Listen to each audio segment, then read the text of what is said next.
All right, here we go with the hard one, the declining balance method.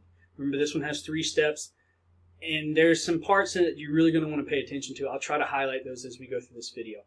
But what is the declining balance method? Well, this one is also known as the accelerated depreciation. So as the name implies, we're going to depreciate a little bit quicker in this one up front. So this produces more depreciation expense in the early years of the asset's life with a declining amount of expense in the later years. So early years, we're going to have a high level of depreciation. In the latter years of the asset's life, it's going to be a very small, if any, really, when it comes to this. It is dependent on really a variable on how fast you want to do this. The most common depreciation rate that we use for declining balance method is the double declining balance method, where the variable is, as you can imagine, 2. If you want to go triple declining balance method for some reason, then your variable would be 3. If you want to do 1.5 declining balance method, it would be 1.5. But for the most part, the most common one is going to be doubled, so we're going to be using it 2. Now let's look at the calculations. So this is, again, assuming double declining balance method. 3 steps, remember.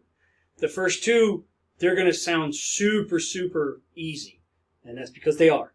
But the third one, I want to make sure you're paying attention to some things. So before we get into the calculations, I do want to point out, please do not make the mistake that double declining balance method is simply the straight line method times 2. It is not. Don't do straight line method. Don't do TAC minus salvage value over useful life times 2. It's wrong.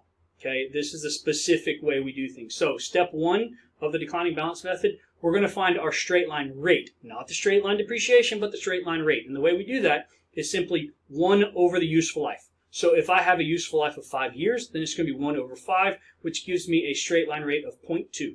That's step 1. Really tough one.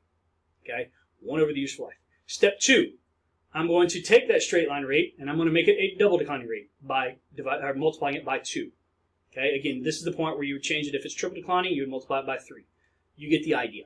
But now I have a double declining rate. So again, if my straight line rate was 0.2, multiply it by 2, that's going to give me 0.4.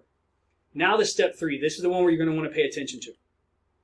Because I'm going to take that double declining rate and I'm going to multiply it by the book value. We haven't talked about this before, at least in these videos, maybe in the earlier example videos. But the book value is the TAC minus the accumulated depreciation. It's what it's worth to us on our book. It's another way of saying net realizable value. So each of these are going to be different. In the first year, our accumulated depreciation is 0 because we have none. So our first year, our book value is our TAC. But in the second year, we're going to have a different book value. So each one of these you're going to have to do differently.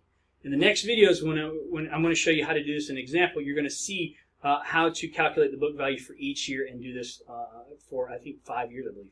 So that is the concept of the declining balance method.